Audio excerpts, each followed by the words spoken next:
Hello, everyone, and welcome back to another episode of Neuro-Spectrum Conversations. I'm your host, Alyssa Pierce, and tonight I am joined by my mom, Brandi, and we will be talking about grandparents and raise or not really raising, but being around autistic grandchildren. Um, so recently we have moved, so we're not in the same state as my parents. So they don't see my son as often. And for reference, he's 4 and he has level 2 autism. So we do live in different states, but I do try to come every other weekend and we stay for the weekend with them, usually Friday to Sunday.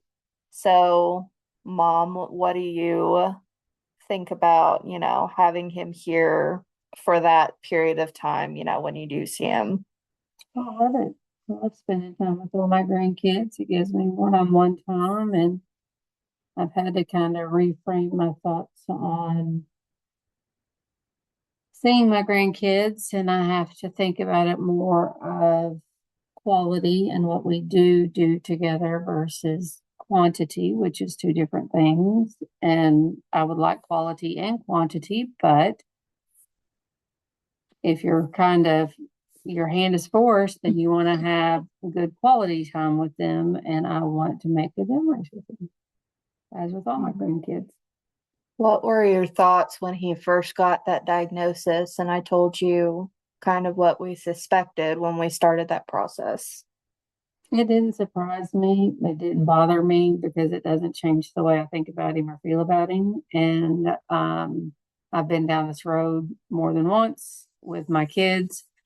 And so, what would have alarmed me or how it would have affected me in my earlier years, in my later years, he's just Apollo. Yeah. I don't really see any difference. Yeah. I mean, he didn't start walking till he was like almost 3. Yeah, but he walked for me. He did. He did walk for her from macaroni and cheese.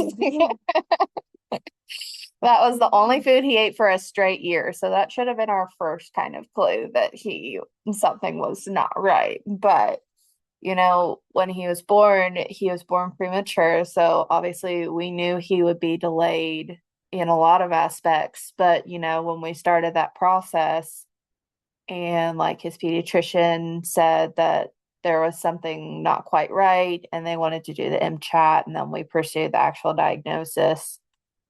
That was hard for me personally, but like from your perspective as my mom, what were your thoughts on that? It was hard for me to see you hurt and to see you sad and to see you. And I think most parents of people or children on the spectrum, it's mourning the loss of the idea of what you wanted your life and their future to look like. But then once you mourn that and grieve that, you get to see the beauty of who they are and the uniqueness of who they are. And, these kids are spectacular. But from a mother's point of view towards you, it hurt my heart to see you brokenhearted. Yeah. But in my brain, I'm thinking, it's just another Tuesday and it ends in Y, and it doesn't change how anybody feels about him. And he's just Apollo. Yeah. I know that was hard for me to navigate, even though I've had very personal experience and professional with working with individuals on spectrum as young as 3 and as old as almost 60. That it's completely different. And I know I've said it before on here that it's completely different when it's your own child. And having to navigate this and make decisions like this on my own, or at least with my husband as well, it's really hard, especially in the first beginning months, I would say, navigating like meltdowns and his picky eating and his lack of communication, which also leads to his meltdowns, which is incredibly difficult for me. And I know that when we're here, I get kind of nervous because we're not in our safe space, even though I know you, you're my mom. It's still, I still get nervous when he does certain things and when he, you know, acts in a certain way or he has a meltdown while we're here. And I don't really know how to navigate it while I'm here. But you've done a really good job of supporting me and asking me for what I need rather than, just not doing anything. So, Not doing anything is not an option, but I'm also you're not going to usurp your role as mom. But there have been times when he has had a meltdown, and I see that you are at your capacity. And when you get to be at your capacity, you can't verbalize. Like mhm, you go to in complete like freeze mode. And whether mhm, Arky's in the room or not, I can remember that one very specific incident, and I didn't realize Arky was even behind me. mhm. I'm very tunnel visioned because you're my daughter and I love you, and I could see in your eyes that you were overwhelmed and frustrated and sad and having all these feelings. And so my instinct, because meltdowns don't affect me anymore because I've dealt with it so incredibly much, you know, with my child rearing, that whether he wants to be, really picked up or not, I'm like, okay, we got to get him out of this environment and give you a breath. And so I picked him up like a absolute dead weight. And I took him outside. And once I took him outside and he had a different scenery and a different perspective, he was calm. You were able to be in here and calm down. And I would have let Archie absolutely handle it had I had the capacity to look behind me, but all I could focus on was you. Yeah. It's hard to navigate, from a grandparent's point of view on, what is okay and what's not okay without like not interrupting parenting, but like intervening. Is that the word I'm looking for? Yeah. Intervening and like, Overstepping. yeah, that would be a good word. Yeah. Like, I'm trying my best, but this is all new for me. I know it's not new for you because you have experience with it, but this is my first time doing it. So it's hard for me on my own just to navigate it in the moments when I get overstimulated and overwhelmed and most of the time touched out because he's not he's more affectionate now, but before he was not. But he liked to like climb on me and it stressed me out. And I was very appreciative when you would take him just for a minute so I can take a breath and gather my thoughts because that's another really hard part about it is struggling with those overwhelming feelings just with myself, with my ADHD and my anxiety. It makes it a lot more difficult for me to focus on the task at hand. So, Yeah. And, from a grandparent's perspective and from a parent of many children on many different age levels, I have to learn how to parent, not parent, but respect how my kids parent their kids. And I try to, if one of you asks me, hey, we're getting rid of the passy, or we're not doing these type of foods, or we're not disciplining this way, even though that might not be how I parented and how I parented. We're all doing the best that we can with what we have, but I have to learn the different styles of my kids who have kids. And not all my kids have the same parenting mhm, styles. So I have to kind of mold into what they need for that moment and not try not to overstep my bounds. I'm not saying that I haven't, But when I do try to apologize. I do correct that. Um, and I think my kids are spectacular parents. I mean, they are just all very, very amazing, wonderful, attentive, phenomenal humans. So, Well, I think you do a pretty good job, especially, I mean, me and my siblings are all incredibly different. So, of the ones that do have children, it's that I do have a niece and she is only 1 year older than him, but it is completely different because she can have a full conversation with me. mhm. And like we played with Play-Doh tonight. She was asking me questions. She was telling me about her starting school soon, which breaks my heart a little bit, but I'm so excited for her. But it's hard for me to, you know, I don't even, it's hard for me not to think about what could be with Apollo, you know, since he can't talk to me. Like, I don't even know his favorite color. That's really hard for me. I don't know his favorite animal. I've never had a conversation with him. And even though I don't get those things with him, I still see it with her when she's here for the weekends, whenever I'm here too. So, I'm too jealous. yeah.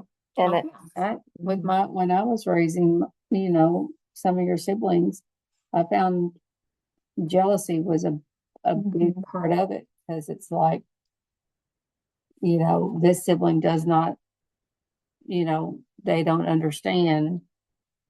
And then I got probably not loud, but I I took that anxiety and I took that hurt and I took that pain and I like over explained or over justified or over did it or overreacted when something minor happened.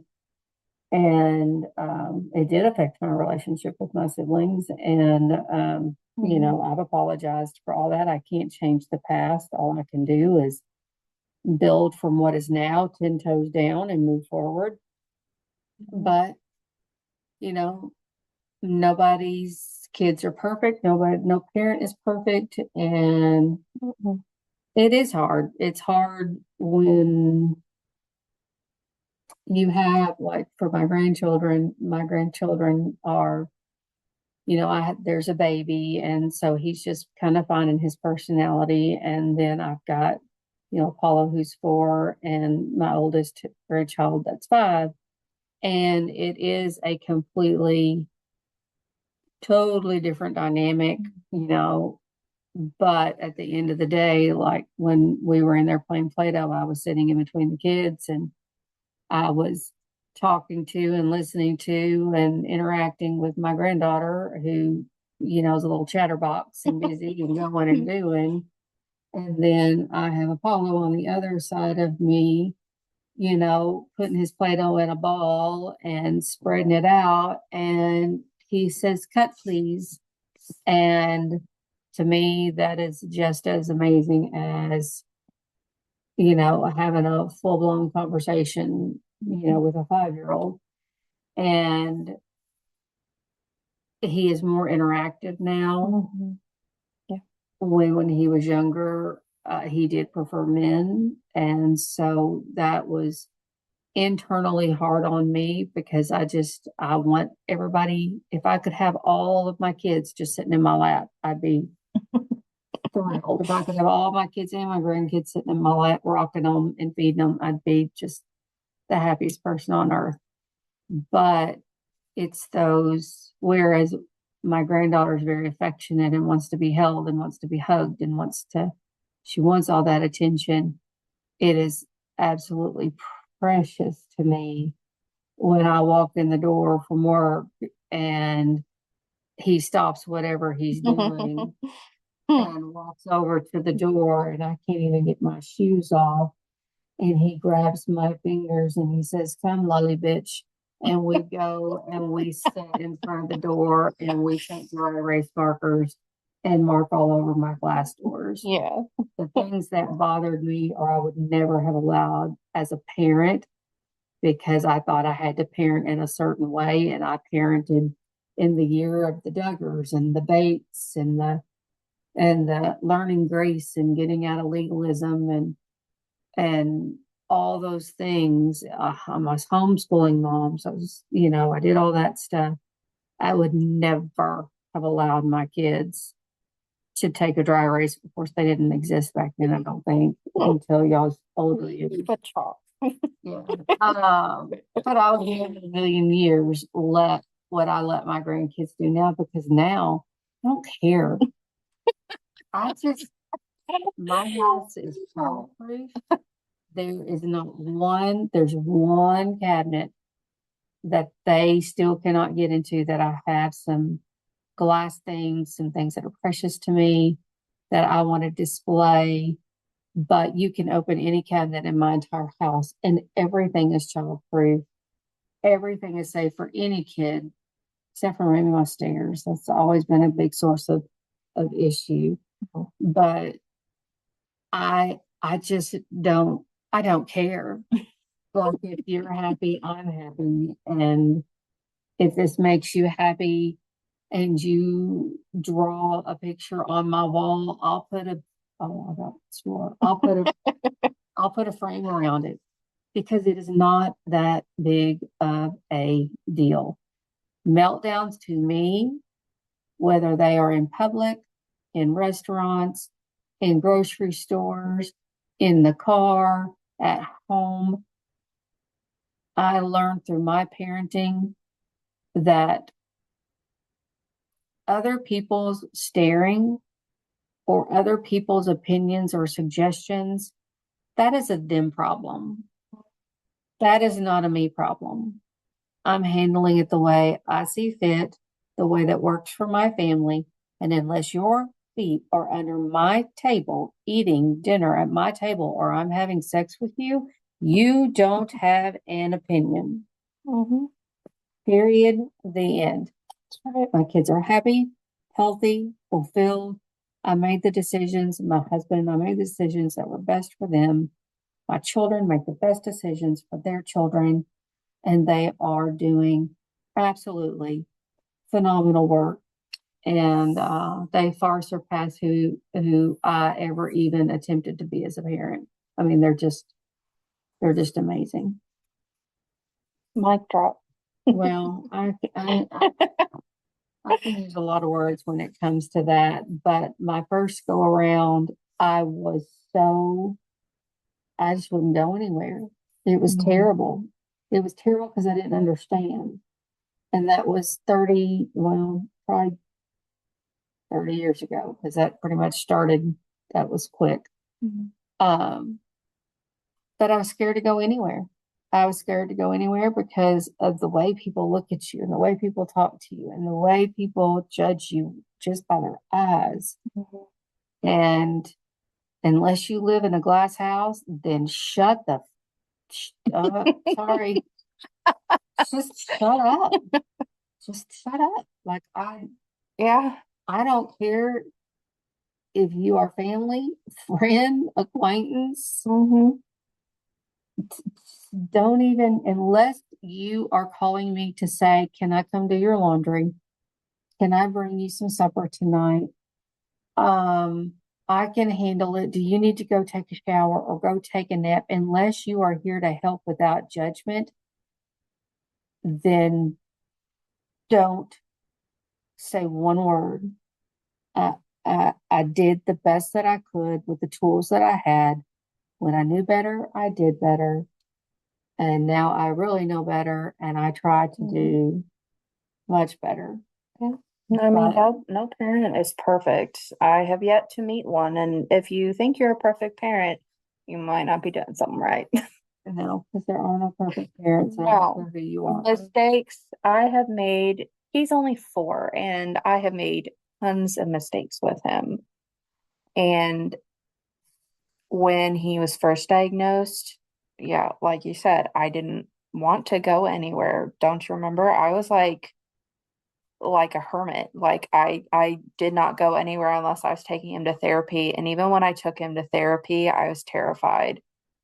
And just going out to grocery stores, he would have a meltdown. I had several people say things to me and make ugly faces at me and ask me why he's doing that and why he's flapping his arms around and why he's shrieking like that and why don't I just spank him? He'll stop doing that. And hearing all of those things was incredibly hurtful to me because I'm doing the best that I can.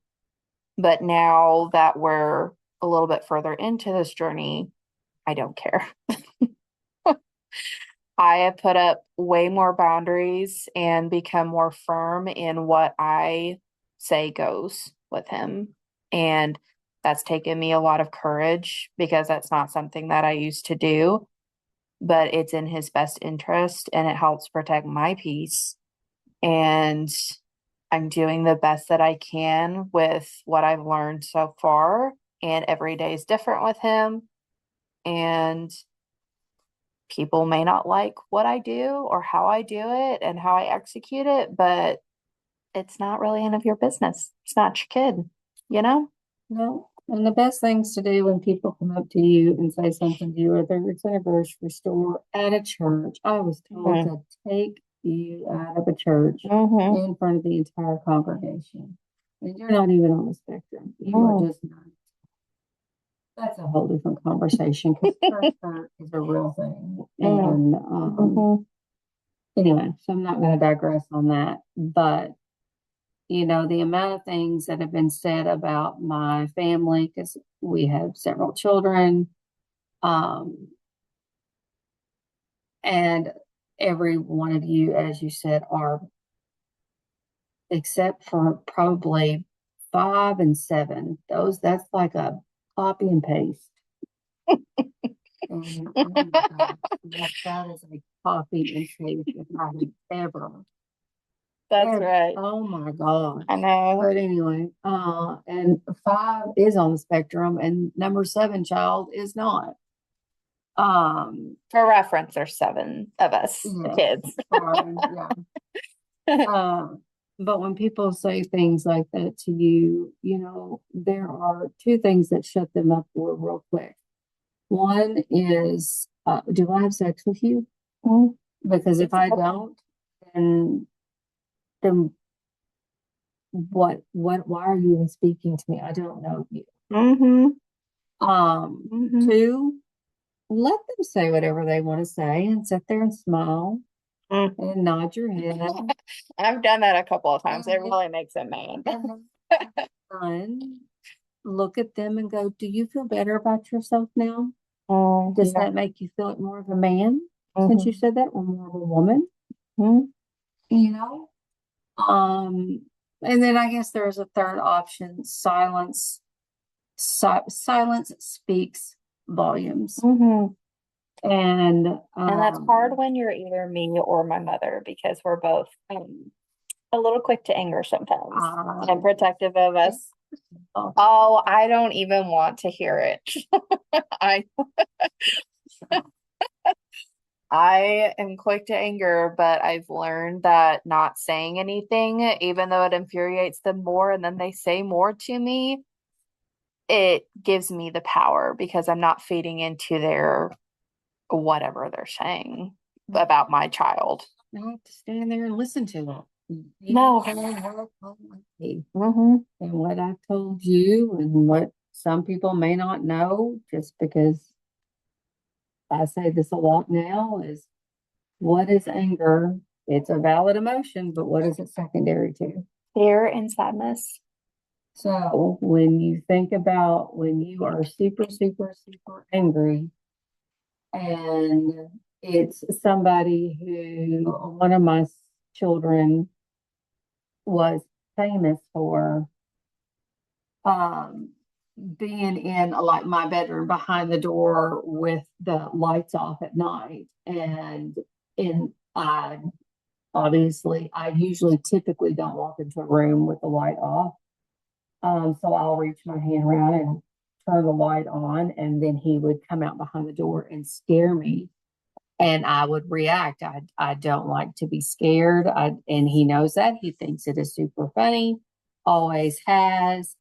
And I would get so angry out of fear because that fear triggered things that are not resolved in me. So you can kind of see in that example how anger can come from a fear. Mm-hmm. So if you have fear of judgment of others and you get super angry of it, and because somebody's looking at you funny or looking at him funny or making a comment, okay, am I afraid right now? Am I afraid of their judgment of me? Knowing that you will likely never see this person again and they have absolutely no bearing on your life? Or are you sad because you're even in the situation and this is not what you want? Or on a good day, it's both. So you're sitting in the eye of the tornado where it's completely calm and the world is swirling around you and it manifests and comes out as anger. But you've got to be able to say, okay, I'm angry, but am I afraid of something? Or am I super, super sad about something? And when you can address those two things, you can get to the root of it. When you find the root, cut that bitch off, man. I'm sorry. I swear. That's okay. Yeah, it's when you told me that, I don't even remember when you first told me that, but that's changed a lot of behaviors and choices that I make. And reframing my thought pattern is new for me, and it's a skill I've worked on in therapy. It's hard because in the moment it's a knee-jerk reaction in your fight or flight. And, you know, sometimes I don't stop and think before I react out of anger, and I don't mean to. It just happens because I'm so upset about whatever happened. But now that I realize that, it really helps you figure out the root of what you're feeling and what the situation is making you feel. So I know that that's been a game changer for me in putting up my boundaries, keeping firm on them, and not caring about what people say, because even though he's 4 and he's just a baby, he's only lived on this earth for 4 years. You're how many years old and you are judging a child for spinning around in a circle and shrieking because he's happy?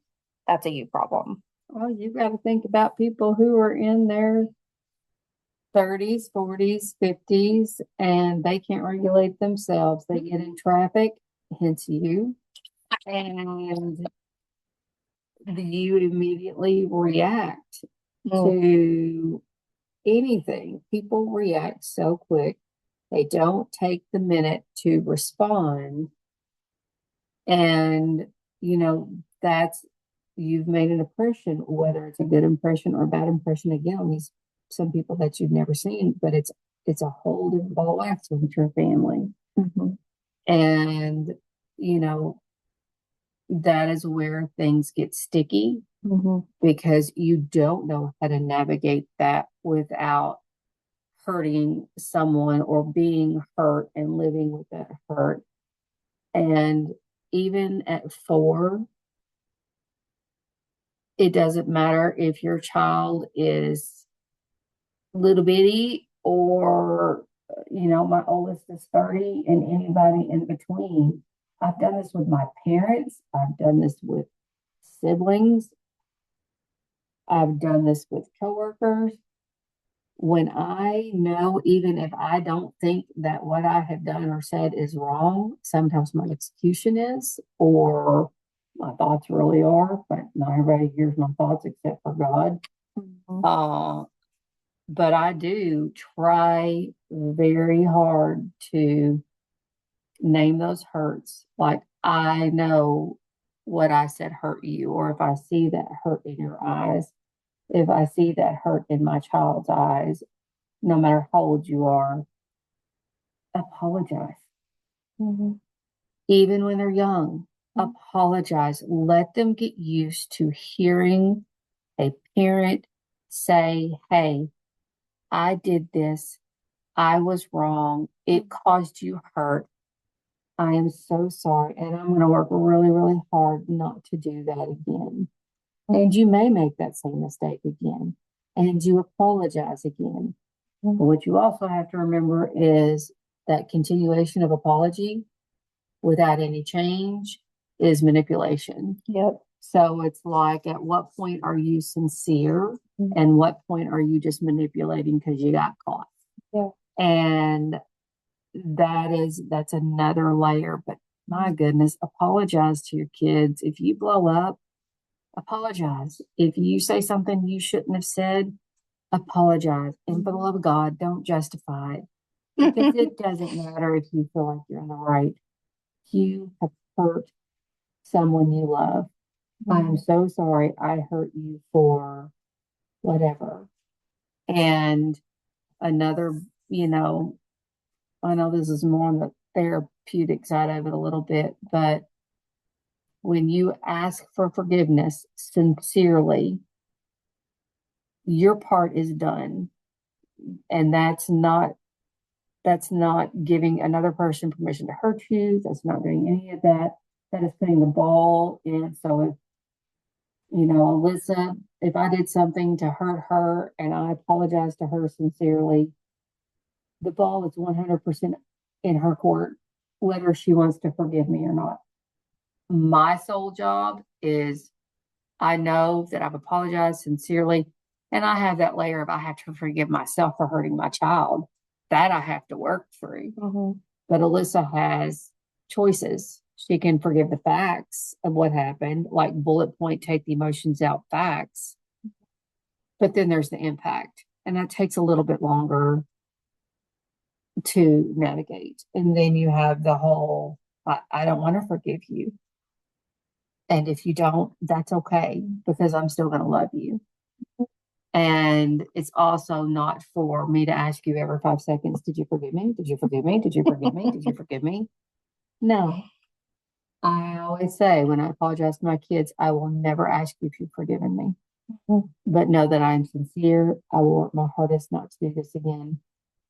And I hope that you choose to forgive me one day. And my love for you is 100% unconditional.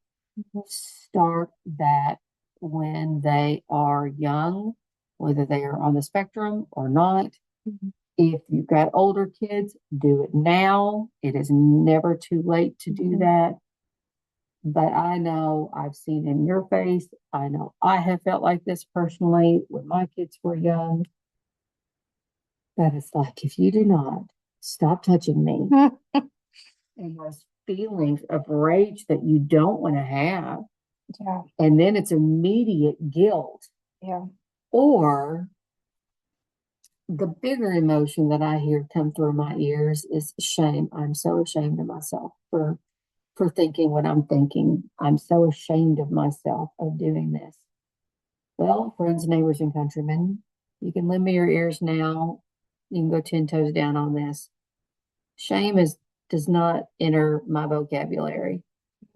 Shame would be if I were to cut Alyssa open from neck to, well, can't say that. If I were to split her wide open, the only thing that would come out of her is black bile, stinky fish. She would be, quote unquote, unredeemable. Nothing you can do is good. You are a terrible human and you have no redemption. Guilt, on the other hand, is when you've done something wrong. And sometimes our thought pattern is wrong, whether our kids know it or not. We know it. And that's where we have to forgive ourselves, because you are human too. Yeah. Give yourself grace and space and self-care, and somebody to vent to who is not going to try to fix you or your kid, who is just going to hold your hand, walk through the ashes, and find the beauty that is there, because beauty comes from ashes. Yeah. That's a lot of Welcome to my TED Talk. that would be a good thing to talk about, because it shows the growth and maturity on your end of you taking the initiative and, you know, being that point of access for those kids, and saying, I'm sorry. Yeah. And the impact that that has, as long as you follow up your apologies with actions, because an apology without action is, like you said, manipulative, and it's not. If you don't change, why are you saying sorry? That's stupid. But anyway, But you can make the same mistake yes, twice, and that then is you're true. like, "Oh my gosh, I just did it again. Yeah, yeah, I'm so sorry. I'm sorry the first time, but I'm yep, so sorry." yep, We are humans. yes. It's okay to make mistakes, especially when you're parenting a child on the spectrum. I The make mistakes with Yeah, anybody, with with a any, dog. yeah, and you're human. You are also still navigating feelings. And, this has come from many, many years of therapy. I've been in therapy for almost 4 years now. And, it's taken me a long time to really open up to someone and feel safe enough and vulnerable enough to share some of my feelings that I have when I am overstimulated with my son, when he won't stop saying the same word over and over and over and over and over again. And that's also new. He says something and wants me to repeat it. So we're still kind of working through what that is doing for him in speech. But, that overstimulates me when he says it over and over again, and I'm trying to do something else. And then my brain's like, focus on your kid, but focus on your task at the same time. But that's my ADHD brain. And, then I get overstimulated and I yell. And I don't mean to do that. But in the moment, it's just too much. My brain is just like, please stop. All the noise just needs to stop, you know? But I looked at him and I was very sincere and I said, Mommy, sorry for yelling, and even though he can't really verbalize any understanding of what I said, even though I'm pretty sure he does, I know, but, it still has an impact on him. And I will always apologize if I make a mistake, especially with him. But it's okay to make mistakes. And if there's anything that you learned from this podcast, I've made so many mistakes.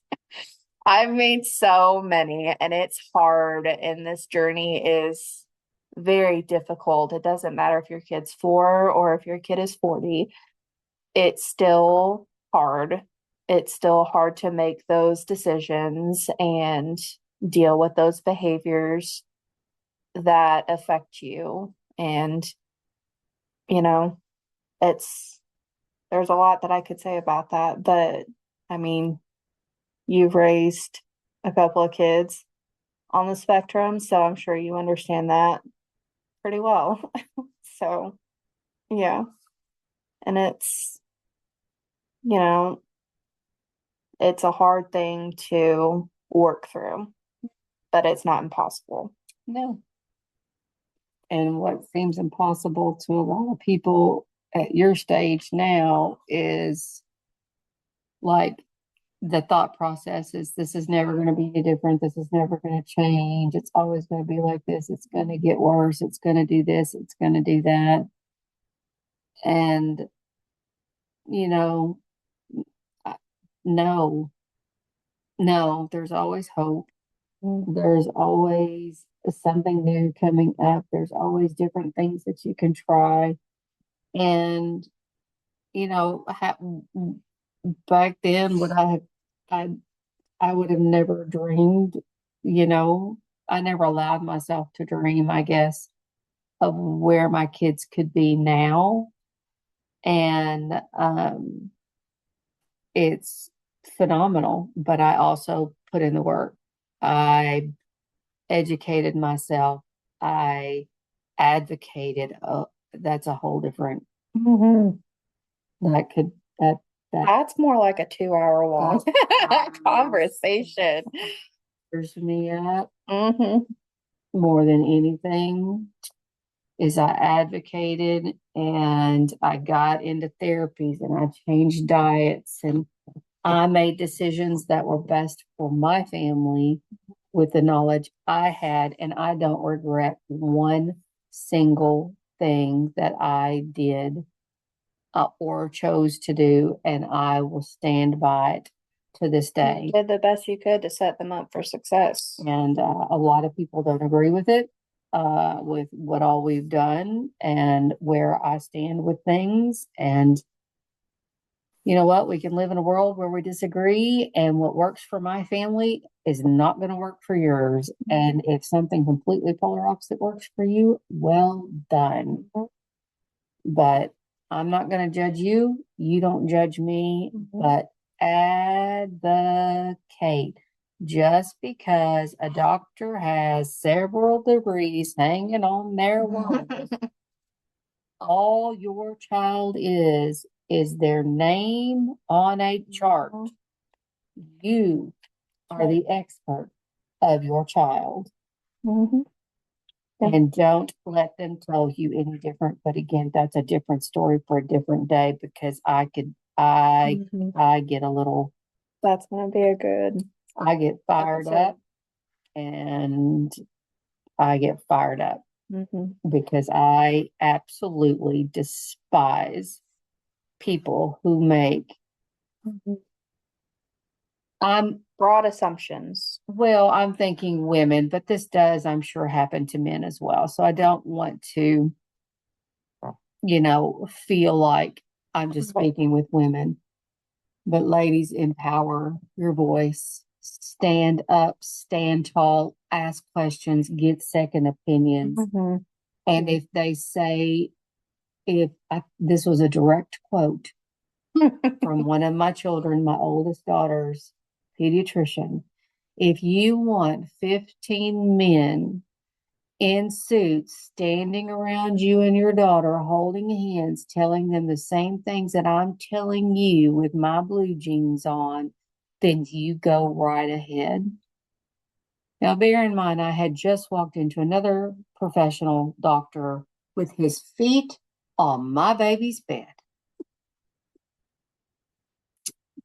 And he graduated with my husband and talked to me because I looked like a bridge troll, because I had one in the hospital who was 6, so you were 3. I was nursing my third child. I had just got back from nursing him. My mother was watching my daughter, and I walked in with that man with his feet on my baby's bed, and I looked like I had just crawled out the Willow. We just watched Willow today, Right. like the troll. Yeah. That's what I look like. And as he made this statement about my daughter and her condition, I thought my mother was going to crawl under the bed. I said, first of all, get your feet off my daughter's bed. Second of all, when you address me, you stand up and you look me in the eye. Third of all, she has a voice. She has a say. You look at your patient when you speak. And if you ever talk to me like I am less than, we're going to step out in the hall and you might meet the face of God because he looks a lot like me at this moment. And what you're telling me is bullshit. And this is likely what she has. And we're going to get tested for this. And yes, I will take the 15 men standing around in circles with their suits on compared to you in your blue jeans. And guess what? I was right and he was wrong. And I want to slap him every single day and twice on Sunday. What a boob. Yeah. Most medical professionals are. Not. Well, no, that's not true. That I take that back. I've met several very Dr. Perry is wonderful. Yes, very helpful. Yes, very helpful. And, they always write me referrals. They don't ask questions. Well, I mean, they ask questions, but they don't question my parenting. But I also had to learn to speak up. And my son had to get tubes put in his ears because he had mild hearing loss due to frequent ear infections all the time. He had ear infections all the time. I mean, how many do you think he had? Like before? 4 in like 3 months. And like as soon as he ended up in antibiotic, he was Yeah. starting another one. Yes. So we did have to get twos, but the lady who did his hearing test was very rough with him. And I told him he has autism. And if you do not stop and give him a break, we're going to leave. And she listened, she backed off. So, I really had to learn how to stand up for myself, especially around medical professionals and therapists and doctors and specialists for my son. He has several specialists that he sees, and I've gone through several pediatricians to find the right one because I'm so picky on who cares for him, but also lets me ask my questions, and that's hard sometimes if you don't feel empowered, and they make you feel small. Diplomas and degrees, all they are is a lot of student debt. Mm, yeah, that's true. That's what they are. Mm. Because I can tell you in my profession now, I have a lot of degrees, I have a lot of certifications. I'm qualified to do a lot of things. But how I do my practice is I work with the client, I sit there and I listen to them, and mine is so much more life experience than anything I could ever learn in a book. Mm-hmm. Right. So empower yourself, find your voice. You are no more less than the man in the moon. That's right. Don't make yourself smaller in order to make somebody else more comfortable or feel smarter because you are amazing. It's okay to question them, make them, think. That income. Yeah, that's right. This is what I'm paying you for. I'm literally paying you to help me figure out whatever it is that you're going through. But you only have 13.25 minutes. Right. For a set for an appointment. Going through all their progress and the negatives and positives in only just a few minutes. Come on now, really? For diagnoses before they leave. That's right. And just one more thing, because I know we're not on medical professionals, and I'm not dogging them at all because we've had some phenomenal doctors. Right. Yeah. But look at your chart. Look at your kids' my chart. Mm-hmm. Look at the diagnoses that they put down there. And if you don't agree with them, have them removed. I had so many things put on my chart. I'm like, I don't have this. I don't have this. I don't have. You have the power to go, why did you put this diagnosis on me in a 14-minute thing when my intakes used to be 2.5 hours long? And I still don't agree with having to diagnose somebody, especially with a mental health illness or anything like that, in an hour and a half. I think that's the dumbest thing ever. Right. But look at your my chart. Take that crap off if it doesn't belong. And if it does belong or you question it, have them show you, why did you diagnose me with this? Right.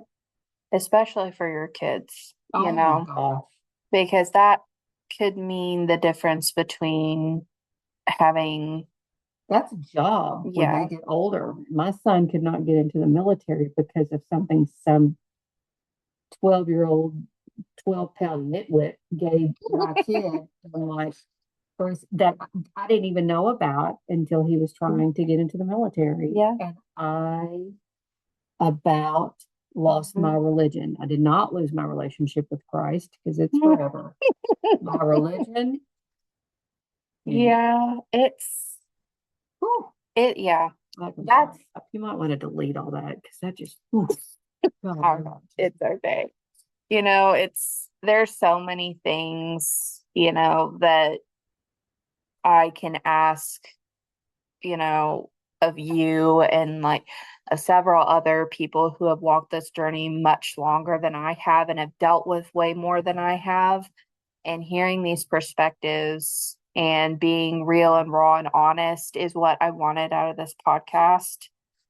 I didn't want to do it. Well, I think that you're doing a fantastic job because, sometimes you have to share real, honest hard truths, to, help people and let them know that, what you're going through, other people are going through it too.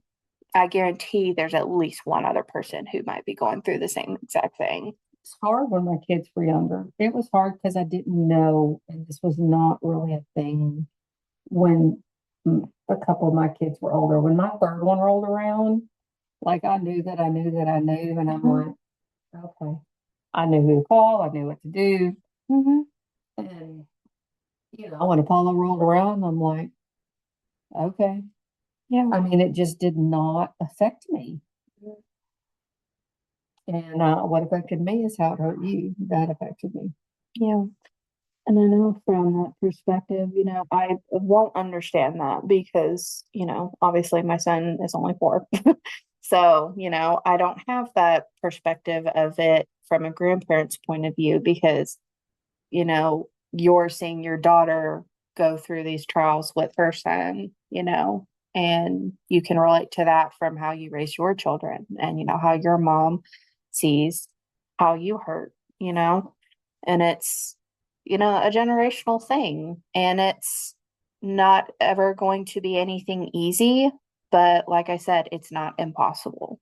And there's always hope. I always try to think as positive as I can for my son. I've been told I'm a very negative person, but I'm always very positive when it comes to my baby. And I know that he is so incredibly smart and kind and thoughtful and funny.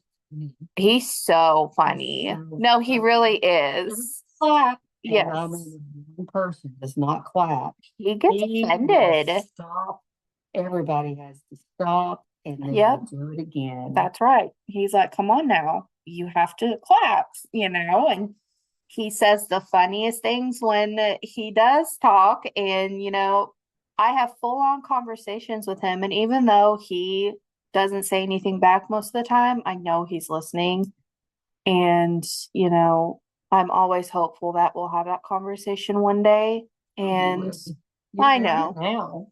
I know. He's come a long way. He's come a really long way from not saying hardly anything. He said mom and dad and dog.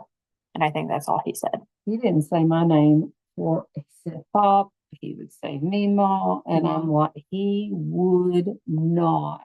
Yeah. And my oldest granddaughter could not say my name. So for the longest time, I was Yagi, which Yeah, I love I'm that. like, So cute. call So me Yagi. I don't care. I'm just glad you're calling me something. But they could say Pop and they could say all these other things. And, and Apollo would not, could not, would not, but he could say hippopotamus. And we were doing something on the drawing on the board. The doors. Oh yeah. And it was very sunny, so he couldn't see his writing. And I said, "Oh my goodness, you must be so frustrated." He said, "I am frustrated." I'm like, "You can say frustrated and not say it." Like, what is wrong with you? And then I think this is when y'all were living with us for, in that little chunk of time with last year. And I don't know if I'd come home from work. I don't know if I don't know what the situation was. I just remember he brought Miss Spider. Oh my gosh. Miss Spider needs to be crushed. I'm so sick of reading Miss Spider. It's a book. Yes. But when you read They're very long. 845 times, it's like die, spider die. But anyway, I remember sitting in my chair and he walked up to me and I was like, he just walked up to me, like, what do I do? Like, because he doesn't want to be, there's not a lot of physical touch. I do make it a point because I do know he's not fond of it and he lets me do this. He's always let me do this. I scratch his head. I will rub his hair. I will scratch his head. He doesn't let a lot of people do that. But that is one thing that I'm like, I know that you don't like this. It's a sensory thing. but I want to help expose and desensitize to that in a safe manner, always knowing his limit, always respecting his body, his autonomy. But he walked up with that book and I said, "Do you want to read that book?" And he says, "Yes, Lolly bitch." And I'm like, and of course, Alyssa and Ricky are turning 25 shades of red. My husband's like, "What did you say?" And I'm that's all I heard. And I'm like, if you call me that for the rest of your life, I don't care. Like, makes me wonder what Arby says about me when I'm not. But No. I'm just like, I actually don't know where that came I from. don't either. It's hysterical. It really is. He is on cue and on point. He doesn't do it as much anymore. But it just, and we've read that book probably 25 times. Mm-hmm. You remember the first time he said, "I love you, Lolly"? Oh, I thought I was going to just crawl under a rock. But then I spelled my name out on the board and he was like, Lolly. I thought, oh my gosh. I know. It's so crazy. But It's so crazy, but I love that you celebrate those little wins because it makes me so happy, because I always say we have a lot of hard days, but we also have a lot of really good moments. I always hold on to those little moments and celebrate the little wins because, like, he ate a whole slice of pizza. I about cried. We were both sitting there with our mouths open, like, what just happened with pepperoni on it? That was so precious to me. And it's even more precious when my parents are so involved and so supportive and they love my son probably more than me, I'm sure. Um, but that brings me so much joy to know that he has involved grandparents that care about him and care about me as well, and they're always there, my mom and my dad. If I ever have a question, I always call. How many times do I call you during the week? Probably about several. Several phone calls or FaceTimes, and you get to see the baby. And, even though we're a little bit farther away than we typically used to be, because you were just right down the road from me. Yeah, but that was hard on me. But, I do make the effort because I know that you love us and you're always there when I need you. So I do appreciate you being a great grandparent to him. And I mean, the other kids as well. They are very lucky to have such wonderful grandparents in their lives. Spectacular children, and I've got just absolutely perfect grandchildren. One piece of advice I'd give grandparents, even when it's hard because they don't always interact with you, sit down and flip parallel play with them. Challenge them because kids like to line things up, move things out of the line, desensitize until they start showing like this is really bothering me. Respect them, but desensitize, play next to them, look at a book if they're in the vicinity. And one thing I've done with all the kids, they all have a song that I have sung to them since birth. My granddaughter is a opera lover. She loves Pavarotti and Bocelli and Apollo and I used to listen to the Rat Pack a lot, and so I've sung "Fly Me to the Moon" with him since he was born. And we do little hand motions. Do hand motions with your grandkids. It is worth it. Make them up. But last night was the first time that I said, "Hey, do you want to sing your song?" And of course, my tattoo of him is of a rocket with the moon and Jupiter and Mars, and it's got his name on it, and he knows it's his. And so we point to it when we're singing it, and we hold hands. And so if you haven't heard Fly Me to the Moon, you need to listen to it. But I would sing part of it, and then he would say the word or do the hand motion. He sang with me and did the hand motions the entire song. And that was probably one of the sweetest, one of the sweetest things that you don't ever know that you need until you get it, especially when you're walking through some of the things that I'm personally walking through. It's those little moments of joy that remind you that you don't have to simply exist in this world. You can live even in grief, even in pain, even in hurt, even in uncertainty, even in darkness. Joy always comes in the morning. Mhm. And by morning, I mean MOUR and ING. Um, but just hold tight to that. Yeah. And it can be hard on the grandparents too. And I definitely see that on both sides, with you guys and then with my husband's family. They are also, she's very supportive, my mother-in-law, and she, has her own way of communicating with him and interacting with him and playing with him on his terms. Each of you are so different, but you play such a vital role in his life. And, I love that he can look at a picture and be like, that's Lolly. Oh, that's me, mom, and I'm, helping to create those core memories by, letting you guys do your thing with him and have your own little special moments with him. And that just brings me an insane amount of joy.